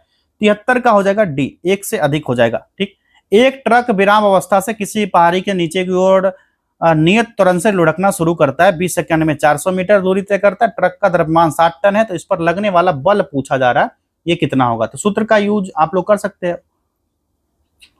उसके बाद एक्सेलरेशन जो त्वरण हो जाएगा और टाइम, इसका स्क्वायर कर दीजिए। ठीक, त्वरण कितना हो, 200 गुने 400 भागा कितना होगा, 20 × 20 हो जाएगा। ठीक है, तो ये कितना होगा, 2 मीटर पर सेकेंड स्क्वायर होगा। ट्रक का द्रव्यमान 60 टन है तो 7000 किलोग्राम के बराबर होगा। ठीक है, 7000 गुना 2 कर लीजिए, कितना हो जाएगा, 14000 न्यूटन निकल के आ जाएगा। विकल्प डी लगाइए। क्लियर है। चलिए आगे बढ़ते हैं। अब 75 देखिए, मुक्त रूप से गिरते हुए पिंड की स्थितिज ऊर्जा लगातार कम होती जाती है, कब। विकल्प बी, ऊर्जा संरक्षण सिद्धांत का उल्लंघन ये नहीं करता है। 0.1 न्यूटन 1 NaCl समाधान का पीएच मान क्या है, ये एन जो है इसका मान बताना है आप लोगों को। ये हो जाएगा कितना, 1 पॉइंट। ठीक है, नीचे से रात में चमकने वाले वर्णक के रूप में कौन सा यौगिक जाना जाता है। 77 का सही जवाब आपका हो जाएगा, ए हो जाएगा, europium doped strontium aluminate. Smart film के लिए किस सामग्री का उपयोग किया जाता है, ये पता होगा आप लोग को, ये यूज किया जाता है इंडियम टिन ऑक्साइड का। हार्मोन किसके द्वारा स्रावित होते हैं, हार्मोन्स के बारे में पूछा जा रहा है। तो ये रासायनिक संदेशवाहक होते हैं जो शरीर में कार्य में वृद्धि, चयापचय और प्रजनन को नियंत्रित करता है, तो अंतःस्रावी ग्रंथियां ये। जैविक झिल्ली बायोलॉजिकल मेम्ब्रेन्स किससे बनी होती है। 80 का सही जवाब हो जाएगा यहाँ पर, विकल्प ए। ये लिपिड और प्रोटीन के विभिन्न संयोजन जो प्रत्येक प्रजाति, कोशिका प्रकार और अंग के लिए विशिष्ट होते हैं। पौधों में जाइलम निम्नलिखित कार्य के लिए जिम्मेदार होते हैं, किसके लिए जिम्मेदार होते हैं जाइलम, ये पानी और घुले खनिज का परिवहन करने का काम करते हैं। ठीक, चलिए आगे देखिए, निम्नलिखित में से कौन सा जोड़ा विस्थापन प्रक्रिया देगा, इसमें से कौन सा देगा। 82 का सही जवाब विकल्प बी होगा, AgNO3 विलयन और कॉपर धातु। निम्नलिखित में से कौन सा अम्ल पेट में स्रावित होता है, यहाँ पर 83 का क्या होगा, 83 का सही जवाब हो जाएगा, विकल्प सी, हाइड्रोक्लोरिक एसिड। परमाणु की संरचना के लिए एक मॉडल प्रस्तावित करने वाले पहले व्यक्ति कौन थे। 84 का यहाँ पर सी होगा, जे थॉमसन। निम्नलिखित में से किस जीवाणु बीमारी को प्लीहा ज्वर कहा जाता है। 85 का क्या होगा, एंथ्रेक्स को कहा जाता है। निम्नलिखित में से कौन सी ऊष्माक्षेपी प्रक्रियाएं हैं, 4 ऑप्शन दिए गए, कूट किस हिसाब से, यहाँ पर आपको सही आंसर बताना है। ये कूट है आपका, ठीक है। कौन कौन से इसमें शामिल होंगे बताओ भाई, तो पानी का वाष्पीकरण शामिल नहीं होगा, सल्फ्यूरिक एसिड का तनुकरण H2SO4 शामिल होगा। बिना बूझे चूना के साथ पानी की अभिक्रिया इसमें शामिल होगा कि नहीं होगा, ये वाला शामिल होगा। कपूर जो क्रिस्टल का ऊर्ध्वापतन है, ये वाला शामिल इसमें नहीं होगा। ठीक है, ये सारा यहाँ पर दिख गया। दूसरा और तीसरा करेक्ट होगा केवल ए। ठीक है, 2 और 3 ऑप्शन ए। निम्नलिखित में से कौन सा रक्त का तरल भाग होता है? 87 का बताइए। ये होता है प्लाज्मा। निम्नलिखित में से फर्श टाइल्स बनाने के लिए उपयोग किया जाने वाला मेलामाइन एक उदाहरण है। ये उदाहरण हो जाएगा थर्मोसेटिंग प्लास्टिक का। 89 देखिए, निम्नलिखित में से किसके लिए प्रकाश संश्लेषण में क्लोरोफिल का उपयोग किया जाता है? बताइए, किसका यूज किया जाता है? क्लोरोफिल का किस में होता है? ये होता है प्रकाश को अवशोषित करने में। आहार नाल का कौन सा भाग यकृत से पित्त प्राप्त करता है? 90 का यहाँ पर जो हो जाएगा डी हो जाएगा, छोटी आंत। सूक्ष्म जीवों द्वारा कार्बनिक पदार्थों को तोड़ने की प्रक्रिया कहलाती है। इन प्रक्रियाओं को कहा जाता है अपघटन। सूची 1 को सूची 2 से मिलान करना। एक तरफ अंतरिक्ष मिशन, दूसरी तरफ खोज का नाम दिया गया है। देखिए, कैसिन ह्यूजेंस ने किसकी खोज करी थी? बताओ भाई, आप लोग तो बताते जाइए। देखिए, नासा और एसआई का एक संयुक्त मिशन था जो कि शनि ग्रह, उसके वलय और उसके चंद्रमा टाइटन की खोज किया था। यहाँ पर कूट के हिसाब से सही उत्तर बताना है। ठीक है, कूट के हिसाब से बताना है। तो ये हो जाएगा शनि और उसके वलय हो जाएंगे। यहाँ पर पहला टिक कीजिए, ठीक, इसको मिलान करने में। फिर जूनो है। ठीक है, जूनो के बारे में बताइए, बृहस्पति से संबंधित है। यहाँ पर क्या हो जाएगा? एक्सट्रीमली सॉरी, ये वाला जो हो गया आपका दूसरा होगा ना, ये दूसरा, ये हो गया पहला। आर्टेमिस के बारे में बताइए। आर्टेमिस जो है ये मानव अंतरिक्ष उड़ान चंद्रमा से मंगल ग्रह तक से संबंधित है, ये हो गया। और वेरिटास जो होगा, वेरिटास जो हो जाएगा, ये हो जाएगा शुक्र से संबंधित। ये 3 हो गए, 2, 1, 4 और 3। देखिए, कूट का उपयोग करके सही उत्तर चुनना है। 2, 1, 4 और 3। यहाँ पर देखिए पहला ही हो गया अपना, 2, 1, 4 और 3 विकल्प ए। फिर से मिलान करना है सूची 1 को सूची 2 से। कपड़ा दिया गया और उत्पत्ति का नाम दिया गया। उसके बाद कूट के हिसाब से यहाँ पर भी आपको आंसर चुनने होंगे। इसको थोड़ा सा जूम कर लिए ताकि सही से दिख पाए, मिलान करने में भी सही रहेगा। ठीक है, चलिए इधर दिखना है ना हम लोग को। उसके बाद कूट के तरफ बढ़ेंगे। पहला है लिनेन, सन के पौधे से बनता है, उत्पत्ति होता है, दूसरा हो गया। और जटा कॉयर नारियल के पौधे से बनता है, ये सही है। मोहायर ये अंगोरा बकरी से बनता है। ठीक है, और डाउन जो है बत्तख और गीज के पंख से बनते हैं। 2, 1, 4 और 3 इसका भी सेम आंसर निकल के आया है। चलिए, कूट का उपयोग करके सही उत्तर चुनने को बोला जा रहा है। 2, 1, 4 और 3 विकल्प सी। निम्नलिखित कथनों पर विचार कीजिए। ठीक, इसको छोटा कर लिया जाए। चलिए, अब पूरे क्वेश्चन यहाँ पर सही से प्रॉपर दिख रहे होंगे आपको। चलिए, इन कथनों को पढ़ते हैं और कहा जा रहा है कौन से कथन सही है, ये देखना है। पहला है टेनियासिस एक आंत का संक्रमण है जो टेपवर्म की 3 प्रजातियों टेनिया सोलियम, टेनिया सगिनेटा और टेनिया एशियाटिका के कारण होता है। क्या यह स्टेटमेंट सही दिया गया है? बताओ भाई। तो ये स्टेटमेंट बिल्कुल सही दिया गया है। जब मस्तिष्क में सिस्ट विकसित होते हैं तो इस स्थिति को न्यूरोसिस्ट कोर्सिस एनसीसी कहा जाता है। ये वाला भी सही है। दोनों के दोनों स्टेटमेंट सही थे, विकल्प सी होगा। 1 और 2 दोनों। निम्नलिखित में से कौन सा कंप्यूटर भाषा है? इसमें से कौन कौन सी कंप्यूटर भाषाएं होंगी बताना है आपको। ये हो जाएगा कोबरा भी है, पाइथन, जावा, स्क्विरल। ठीक है, स्क्विरल। ये सारे के सारे हो जाएंगे यहाँ पर उपयुक्त सभी। ऑप्शन डी लगाइए। निम्नलिखित में से कौन से जीव के स्वाद नहीं है? इसमें से जीव का स्वाद पूछा जा रहा है, कौन कौन सा नहीं है। 96 का कूट के उपयोग करके यहाँ पर सही उत्तर चुनना है। 96 का बताइए कौन कौन सा जीव का स्वाद नहीं है। यहाँ पर देखिए, मीठा तो जीव से आएगा, कड़वा भी जीव से ही आपको लगेगा, नमकीन भी जीव से तक जाएंगे, तीखा तो जीव से लगेगा नहीं। ठीक, उमामी जो है, उमामी ये तो आएगा, एक प्रकार का नमकीन स्वाद है। उमामी कहिए, एक नमकीन टाइप का होता है, ये भी आएगा आपका जीव का स्वाद है। खट्टा जो है जीव का स्वाद है। तीक्ष्ण जो है, ये तीक्ष्ण जो होगा स्वाद नहीं होता है, दर्द या गर्मी की संवेदनाएं होती है जो ट्राइजेमिनल तंत्रिका द्वारा महसूस किया जाता है। स्वाद कलिकाओं द्वारा नहीं है। ठीक है, ये वाला इसमें शामिल नहीं होगा। ठीक, तो करेक्ट आंसर क्या हो गया? तीखा और तीक्ष्ण जो है इसमें शामिल नहीं होगा। 4 और 7 विकल्प सी लगा लीजिए। चलिए आगे देखते हैं। नेक्स्ट क्वेश्चन है, निम्नलिखित में से कौन सा युग्म सही सुमेलित है? इसमें से कौन कौन से बताने होंगे आपको, कौन कौन से सही सुमेलित है।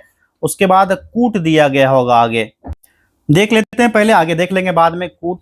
एनोरेक्सिया ये विशेष रूप से एनोरेक्सिया नर्वोसा एक खान-पान संबंधी विकार है। भोजन के सेवन पर जो गंभीर प्रतिबंध और वजन बढ़ने का डर होता है। नींद संबंधी विकार नहीं है, ये वजन बढ़ने संबंधी है। ठीक है, नींद संबंधी नहीं, तो गलत हो गया। इंसोम्निया ये खाने का विकार है, ये वाला भी यहाँ पर गलत दिया गया है। क्लियर है, ये भी यहाँ पर गलत दिया गया है। क्लियर है। अगला है क्या है यहाँ पर? डिस्पनिया सांस की तकलीफ से संबंधित है। सांस फूलना या सांस में कठिनाई होना, ये सबसे ज्यादा है, तो ये वाला यहाँ पर सही है। एनोस्मिया जो गंध आंशिक पूर्ण हानि होता है, ये वाला भी सही है। यहाँ पर 3 और 4 सही थे। आगे देखते हैं कूट की तरफ। यहाँ कहा जा रहा है नीचे दिए गए कूट का प्रयोग करके सही उत्तर चुनिए। तीसरा और चौथा सही था ना, केवल 3 और 4। विकल्प सी। बुलेट प्रूफ जैकेट बनाने के लिए उपयोग किया जाने वाला फाइबर क्या है? ये तो पता होगा आप लोग को, ये अक्सर चर्चाओं में रहता है, ये केवलर होता है। विकल्प डी, जो स्टील से लगभग 5 गुना मजबूत होता है, उष्मा प्रतिरोधी होता है, हल्का होता है और ये उच्च प्रभाव वाली ऊर्जा को अवशोषित करता है, यही वाला फाइबर है। बुलेट प्रूफ जैकेट जैसे हेलमेट हो गया, कवच पैनल, इसके लिए ये यूज किया जाता है। आगे देखिए, अवतल दर्पण द्वारा बनाया गया प्रतिबिंब वास्तविक, उल्टा और वस्तु के आकार के बराबर होता है। वस्तु की स्थिति कैसी होनी चाहिए? ये पता है, वक्रता केंद्र पर होगी तभी ऐसी स्थिति बनेगी। विलयन या विलायक के प्रति इकाई आयतन का प्रति इकाई द्रव्यमान में उपस्थित विलय की मात्रा को रसायन में किस रूप में जाना जाता है? इसका सही जवाब होगा विलयन की सांद्रता के रूप में। डीएनए हबल हेलिक्स संरचना की खोज किसके द्वारा की गई थी? 101 का सही जवाब विकल्प है जेम्स वाटसन और फ्रांसिस क्रिक के द्वारा। अलग अलग द्रव्यमान की दो वस्तुएं चंद्रमा की सतह के पास स्वतंत्र रूप से गिरने से क्या होगा? ठीक है, 102 का बताइए। 102 का करेक्ट आंसर होगा विकल्प सी, किसी भी क्षण एक ही वेग होगा। कोसी मेची लिंक परियोजना से बिहार के कौन से जिलों को लाभ होगा? 103 नंबर देखिए, 103 का क्या होगा? विकल्प सी होगा, अररिया, पूर्णिया, किशनगंज और कटिहार को लाभ मिलेगा। चलिए आगे देखते हैं। 2023-24 में बिहार के आर्थिक प्रदर्शन के बारे में निम्नलिखित में से कौन से कथन सही है? इसमें से कौन सा स्टेटमेंट करेक्ट होगा ये बताने होंगे आपको। तो मौजूदा कीमतों पर बिहार की प्रति व्यक्ति जीएसडीपी 2023-24 में 12.8% बढ़ी, सही है। 2023-24 में बिहार के जीएसवीए स्थिर मूल्य में तृतीय क्षेत्र की अनुमति हिस्सेदारी 58.6% थी। 2023-24 की बात हो रही है, ये वाला भी सही है। सकल स्थायी पूंजी निर्माण जीएफसीएफ 2023-24 में वर्तमान मूल्यों पर जीएसडीपी का 4.6% था, ये वाला सही है। तो 4.6% से ये अधिक ही था, ठीक है। तो इससे अधिक था तो इसको क्या सही मान लिया जाए? सही ही मान लो तो ये सही रहेगा, इससे अधिक ही था ना, तो सारे हो जाएंगे यहाँ पर सही, तो एक से अधिक लगाइए, विकल्प डी। निम्नलिखित कथनों पर विचार कीजिए और कहा जा रहा है कूट का उपयोग करके सही उत्तर चुनिए। तो पहले कथन को पढ़ लेते हैं 105 नंबर का, उसके बाद कूट में देख लेंगे कौन सा सही है कौन सा गलत है। पहला, बिहार में युवा जनसंख्या 0 से 19 वर्ष के अनुपात में 2041 तक काफी गिरावट का अनुमान है, बिल्कुल सही है। बिहार का जनसांख्यिकीय लाभांश 2041 के आसपास चरम पर होने की उम्मीद है। दूसरा स्टेटमेंट भी यहाँ पर करेक्ट हो जाएगा, ठीक है। जो 2041 तक कामकाजी आयु वर्ग है 15 से 59 वर्ग का हिस्सा हो जाएगा, ठीक है। और जो बुजुर्ग आबादी है 60 प्लस में वृद्धि होगी। 41 से पहले यह भारत के राष्ट्रीय औसत की तुलना में शिथिल गति से बढ़ने का काम करेगा, ये वाला भी यहाँ पर सही हो गया। तीसरा है बिहार में बुजुर्ग आबादी 60 प्लस, ये वाला बढ़ने की उम्मीद है, नहीं, तेजी से कैसे बढ़ेगा, इसमें शिथिलता आएगी, घटेगी ये चीजें। 1 और 2 सही होगा, केवल 1 और 2, ठीक। आगे देखिए, पीएलएफएस 2023-24 के अनुसार निम्नलिखित में से कौन सा कथन बिहार में महिलाओं के बीच रोजगार की प्रकृति का सबसे अच्छा वर्णन करता है? ठीक है, 106 नंबर का क्या हो जाएगा? 106 का हो जाएगा विकल्प बी। अधिकांश महिलाएं स्वनियोजित हैं जो अक्सर घरेलू उद्यमों में सहायक के रूप में काम करती है। आगे देखिए, बिहुला महोत्सव विशेष रूप से प्रत्येक वर्ष अगस्त महीने में बिहार के निम्नलिखित में से किस जिले में मनाया जाता है? ये बिहुला महोत्सव बिहार के भागलपुर का सांस्कृतिक धार्मिक आयोजन है जो लखी मंदिर की कथा से संबंधित है। ये इसके लखी मंदिर की कथा के सम्मान में मनाया जाता है। जो देवी मनसा है, नाग देवी की पूजा होता है यहाँ पर, ये चीजें पता होगा। भक्ति, साहस, वैवाहिक निष्ठा का प्रतीक माना जाता है, भागलपुर का है, विकल्प भी। देखिए जुलाई में आपका एग्जाम होने वाला है पीटी का, अगस्त में ये मनाया जाएगा बिहुला वाला, तो हो सकता है ये क्वेश्चन यहाँ से बन जाए। हाल ही में उद्घाटन किया गया राष्ट्रीय डॉल्फिन अनुसंधान केंद्र बिहार के किस शहर में स्थित है? 108 का हो जाएगा विकल्प पटना। 2011 की जनगणना में बिहार के निम्नलिखित जिलों में से किसमें अनुसूचित जनजाति संख्या का प्रतिशत सर्वाधिक था? 109 का सही जवाब हो जाएगा विकल्प बी, ठीक है, कटिहार। अंग्रेजी नीतियों के आलोचक करते गरीब हिंदुस्तान जिसे बिहार में 1930 में अंग्रेजों ने प्रतिबंधित किया था, उसके लेखक कौन थे? मोहम्मद वली हसन। भारतीय हस्तशिल्प के संदर्भ में बिहार में सुजनी क्या है? सुजनी के बारे में पता है, सुजनी क्या है? एक प्रचलित हस्त कढ़ाई वस्त्र कला होता है, तो एक प्रकार की कढ़ाई है ये। मैथिली भाषा का विकास निम्नलिखित में से किसके शासनकाल के दौरान हुआ था? ये हुआ था कर्नाट राजवंश के शासनकाल के दौरान, ठीक है, 1097 से 1324, याद रखना। निम्नलिखित में से कौन से राष्ट्रीय उद्यान या वन्यजीव अभयारण्य बिहार में है? 113 का सही जवाब हो जाएगा विकल्प ए, वाल्मीकि। देखिए वाल्मीकि भी वाला भी हो जाएगा और भीमबंध भी हो जाएगा। दुधवा के बारे में पता है कि बिहार में नहीं, कहाँ है? यूपी में। गजनेर वन्यजीव अभयारण्य ये कहाँ पर है? राजस्थान में। तो ये वाला और ये वाला होगा, 1 और 4, विकल्प ए लगाइएगा, ठीक है।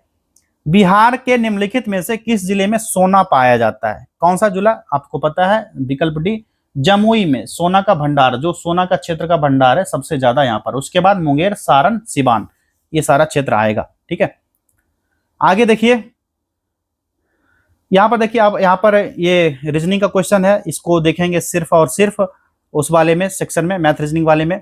निम्नलिखित प्रश्न में से नीचे दिए हुए 4 शब्दों में से तीनों में से एक प्रकार की समानता है तथा चौथा भिन्न है। ठीक है, इसमें चौथा कौन सा भिन्न है? 116 का बताइए। यहाँ पर जो माइक्रोस्कोप, टेलीस्कोप, पेरिस्कोप एक प्रकाशीय उपकरण है। ठीक है, यहाँ पर जो आंसर आएगा स्टेथोस्कोप, जो परिश्रावक है। ठीक है, ये सब देखने का है, ये सुनने वाला है, ये अलग हो गया। फिर से देखिए, यहाँ पर रीजनिंग का है, ये रीजनिंग वाले में देखेंगे, डेट्स रीजनिंग। ठीक है, ये भी रीजनिंग का है, ये भी मैथ रीजनिंग का क्वेश्चन है। चलिए आगे देखते हैं, इसको स्पेशल वीडियो में देखेंगे, जो मैंने कहा था आप लोगों से। ये वाला भी उसी टाइप का है। देखिए, ये वाला भी रीजनिंग, मैथ रीजनिंग का है। यहाँ पर मैं नोट कर देता हूं आप लोग को। आगे देखिए, केंद्र सरकार ने डैश उच्च उत्सर्जन औद्योगिक क्षेत्रों के लिए ग्रीन हाउस गैस उत्सर्जन तीव्रता लक्ष्य नियम 2025 को अधिसूचित किया है। 125 नंबर का बताइए क्या होगा? 125 का करेक्ट आंसर हो जाएगा ऑप्शन ए, 4 तरह के। ठीक है, चलिए आगे देखिए, अक्टूबर 2025 में आईयूसीएन वर्ल्ड कंजर्वेशन कांग्रेस किस शहर में आयोजित की गई थी? 126 का हो जाएगा विकल्प सी, अबू धाबी में। राष्ट्रीय खेल प्रशासन अधिनियम एनएसजीए के संबंध में निम्नलिखित में से कौन सा कथन सही है? 4 स्टेटमेंट है, कूट का उपयोग करके सही उत्तर चुनना होगा आपको। ठीक है, यहाँ पर देखिए कौन सा सही होगा, कौन सा गलत होगा, इसमें देख लेते हैं। ठीक, पहला स्टेटमेंट पढ़िए, यह अधिनियम 1 जनवरी 2026 से पूर्ण रूप से लागू हो गया। क्या यह सही दिया गया है? पहला कथन जो है यहाँ पर बिल्कुल सही नहीं दिया गया है। 2026 से पूर्ण रूप से नहीं, बल्कि आंशिक रूप से लागू हुआ, ये वाला गलत हो गया। प्रत्येक खेल महासंघ की कार्यकारिणी समिति में अधिकतम 15 सदस्य होंगे, जिसमें कम से कम 2 उत्कृष्ट खिलाड़ी और 4 महिलाएं इसमें शामिल होंगी। दूसरा कथन बिल्कुल सही दिया गया है। एक राष्ट्रीय खेल अधिकरण का गठन किया जाएगा। तीसरा वाला बताइए, ये वाला सही है, तीसरा कथन सही है। यह अधिनियम वर्तमान राष्ट्रीय ओलंपिक समिति को समाप्त कर देता है। चौथा स्टेटमेंट जो दिया गया है बिल्कुल सही नहीं दिया गया, गलत दिया गया है। ठीक है, भारतीय ओलंपिक संघ, राष्ट्रीय पैरा ओलंपिक समिति और प्रत्येक खेल के लिए राष्ट्रीय और क्षेत्रीय खेल महासंघ को स्थापित करता है, ये अलग नहीं करेगा। ठीक है, यहाँ पर दूसरा और तीसरा सही था, चौथा गलत था, पहला गलत था। दूसरा तीसरा सही है, केवल 2 और 3। राष्ट्रीय स्टार्टअप दिवस कब मनाया जाता है? ये पता होगा आप लोग को, 16 जनवरी को। हाल ही में उद्घाटित काजीरंगा एलिवेटेड कॉरिडोर की लंबाई कितनी है? बताइए, इसकी लंबाई जो है 34.5 किलोमीटर लंबा है। प्रधानमंत्री ने काजीरंगा असम में इसका उद्घाटन किया था, विकल्प सी हो गया। अगला है, हाल ही में किस देश ने अपने यहाँ से पारगमन करने वाले भारतीय यात्रियों के लिए वीजा मुक्त प्रवेश व्यवस्था की घोषणा की है? 130 का क्या हो जाएगा? 130 का होगा विकल्प बी, फ्रेडरिक मेर्ज, जर्मन के चांसलर, विकल्प बी, जर्मनी। भारत रूस वार्षिक शिखर सम्मेलन के संबंध में निम्नलिखित में से कौन से कथन सही है? 3 स्टेटमेंट, कूट का उपयोग करके सही उत्तर चुनना है। इसमें से बताइएगा आप लोग कौन सा सही होगा, कौन सा गलत होगा, बताओ आप लोग भाई। पहला है, 23वां शिखर सम्मेलन नई दिल्ली में आयोजित किया गया था, 4 से 5 दिसंबर, याद होगा आप लोग को, ये सही है। रूस के राष्ट्रपति व्लादिमीर पुतिन ने दिसंबर 2025 में भारत का दौरा किया, सही है। तीनों देशों को द्विपक्षीय व्यापार को $100 अरब तक बढ़ाने की अपनी प्रतिबद्धता दोहराई गई, सही है। तीनों सही है, यहाँ पर 1 2 3 तीनों सही है, सही उत्तर ही चुनना था, तीनों के तीनों यहाँ पर करेक्ट हो गए। आगे देखिए, 6वें राष्ट्रीय जल पुरस्कारों के प्रथम पुरस्कार किसे प्रदान किया गया? 132 का विकल्प सी होगा, महाराष्ट्र को प्रदान किया गया। कहां पर? विज्ञान भवन में। किसके द्वारा? भारत के राष्ट्रपति, माननीय राष्ट्रपति महोदया जो है द्रौपदी मुर्मू जी के द्वारा किया गया। इंदिरा गांधी शांति पुरस्कार के संबंध में निम्नलिखित कथनों पर विचार कीजिए। उपर्युक्त में से कौन सा सही है, ये पूछा जा रहा है। ठीक है, चलिए 133 नंबर है, 133 का देखिए कौन सा सही होगा, कौन सा गलत होगा। पहला वर्ष 2024 का पुरस्कार मिशेल बाचेलेट को प्रदान किया गया, बिल्कुल सही है। मिशेल बाचेलेट ब्राजील की पूर्व राष्ट्रपति है, ये वाला सही नहीं है। ब्राजील की नहीं, चिली की, चिली का राष्ट्रपति, ये वाला गलत। कौन सा सही है? केवल एक सही है, एक सही है। नई दिल्ली में आयोजित एआई इम्पैक्ट समिट 2026 डैश संस्करण है। यहाँ पर जो संस्करण था ये एआई इम्पैक्ट का 16 से 20 फरवरी तक चला था। कब 16 से 20 फरवरी 2026 में चला था, और ये चौथा संस्करण था, 4th एडिशन था, विकल्प बी। अगला है, बिहार ने किस राज्य की टीम को हराकर अखिल भारतीय सिविल सेवा कबड्डी टूर्नामेंट 2025 महिला वर्ग जीता? ये हराया गया था किसको? हिमाचल प्रदेश को। मां मुंडेश्वरी वन प्राणी इको पार्क, जो कि बिहार का पहला वन्य प्राणी थीम वाला अभ्यारण्य है, किस जिले में स्थित है? ये कैमूर में है, विकल्प बी। केंद्रीय पर्यटन मंत्रालय ने किस जिले में करमचट इको टूरिज्म और एडवेंचर हब को मंजूरी दी है? 37 का हो जाएगा, 137 नंबर का हो जाएगा, विकल्प बी, कैमूर को। बिहार राज्य महिला वुशु चैंपियनशिप 2025 किस टीम ने ओवरऑल खिताब जीता है? 138 का होगा मुजफ्फरपुर ने। बिहार का कौन सा विश्वविद्यालय अपनी स्वयं की हर्बल उत्पाद श्रृंखला प्रारंभ करने वाला पहला विश्वविद्यालय बनने जा रहा है? 39 का विकल्प सी होगा बाबा साहेब भीमराव अम्बेडकर विश्वविद्यालय, ठीक है, ये मुजफ्फरपुर में पड़ता है, एमजेड। आगे देखिए 2025-26 के कार्यकाल के लिए लोकसभा की प्राक्कलन समिति के अध्यक्ष के रूप में किसे नियुक्त किया गया है? 140 का राइट आंसर होगा संजय जायसवाल, विकल्प बी।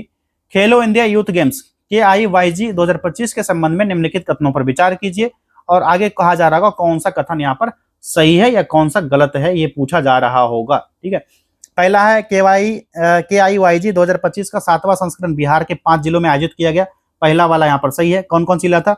पटना था, राजगीर था, बेगूसराय था, गया और भागलपुर था, ठीक है, ये चीज ध्यान रखना है।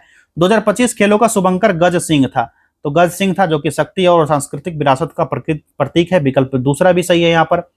तीसरा है महाराष्ट्र में KIYG में इतिहास में 5वीं बार पदक तालिका में शीर्ष स्थान प्राप्त किया। तीसरा कथन भी यहाँ पर सही है, महाराष्ट्र को मिला था 158 पदक, ठीक है। चौथा है बिहार ने अब तक का सर्वश्रेष्ठ प्रदर्शन करते हुए शीर्ष 10 राज्यों में स्थान प्राप्त किया। चौथा स्टेटमेंट भी यहाँ पर जो है गलत दिया गया है, क्योंकि मेजबान राज्य ने सर्वाधिक 36 पदक जीते थे, 7 स्वर्ण, 11 रजत, 18 कांस्य।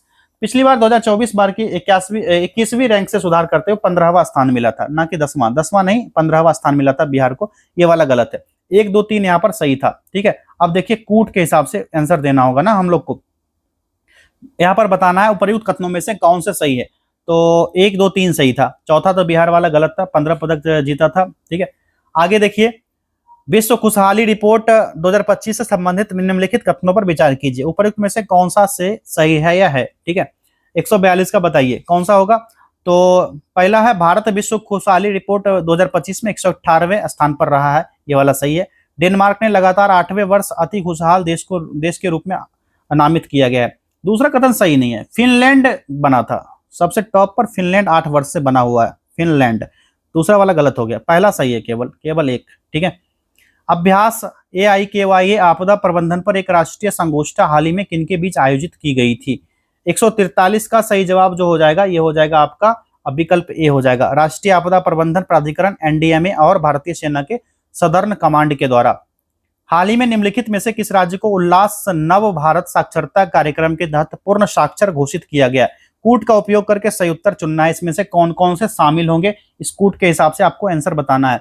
पहला तो गोवा हो जाएगा, मिजोरम हो जाएगा, तेलंगाना शामिल नहीं है, हिमाचल प्रदेश भी शामिल है, 1 2 और 4 इसमें शामिल है। तो विकल्प कौन सा हो जाएगा? 1 2 4 देख लो भाई, विकल्प सी यहाँ पर करेक्ट हो गया, 1 2 और 4, क्लियर। विश्व वन्यजीव दिवस के संबंध में निम्नलिखित कथनों पर विचार कीजिए। 2 स्टेटमेंट कौन सा ऐसे सही है या है, बताइए इसमें से कौन कौन से सही होंगे। स्टेटमेंट पढ़िए, पहला स्टेटमेंट जो दिया गया है, यह दिवस प्रतिवर्ष 3 मार्च को मनाया जाता है, क्या सही है? बिल्कुल सही दिया गया है। संयुक्त राष्ट्र महासभा द्वारा 2013 में निर्धारित किया गया था कि ये 3 मार्च को मनाया जाएगा। वर्ष 2025 की थीम वन्यजीव संरक्षण, वित्त, लोगों और पृथ्वी में निवेश, ये वाला है, दोनों सही है, यहाँ पर दोनों कथन सही दिए गए हैं यहाँ पर, 1 and 2 both are the correct. Next, हाल ही में विश्व बैंक और अफ्रीकी विकास बैंक ने मिशन 300 लॉन्च किया, इस पहल का उद्देश्य क्या था? 146 का क्या होगा? वर्ष 2030 तक उप सहारा अफ्रीका में 30 करोड़ लोगों को बिजली उपलब्ध कराना। देखिए बिहार का जो मढ़ौरा है, जो रेलवे इंजन बनता है मढ़ौरा में, ठीक है, यहाँ से अफ्रीका के लिए एक रेल इंजन अभी हाल फिलहाल में रवाना किया गया है मढ़ौरा से, बिहार के मढ़ौरा से, ये 2-3 दिन पहले की जानकारी है। रेल मंत्री जो अश्विनी वैष्णव है और बिहार के मुख्यमंत्री सम्राट चौधरी के द्वारा ये हरी झंडी दिखाई गई, इसको ये ध्यान रखना, करंट के क्वेश्चन बन सकते हैं, ठीक है। कौन सा शहर फ्यूचर मिनरल्स फोरम FNF 2025 की मेजबानी कर रहा है? तो 147 का हो जाएगा विकल्प सी, रियाद। भारत के पहले राष्ट्रीय सहकारी विश्वविद्यालय का उद्घाटन कहाँ किया गया? 148 नंबर प्रश्न है और इसका राइट आंसर होगा आनंद में। ग्रुप कैप्टन शुभांशु शुक्ला निम्नलिखित में से किस अंतरिक्ष मिशन का हिस्सा थे? 149 का करेक्ट आंसर जो हो जाएगा विकल्प डी हो जाएगा, ठीक है, एक्सियोम 4 का। अगला क्वेश्चन है और आखिरी प्रश्न है 150 नंबर, ओसाका वर्ल्ड एक्सपो 2025 की थीम क्या था? इसका सही जवाब हो जाएगा विकल्प B, designing future society for our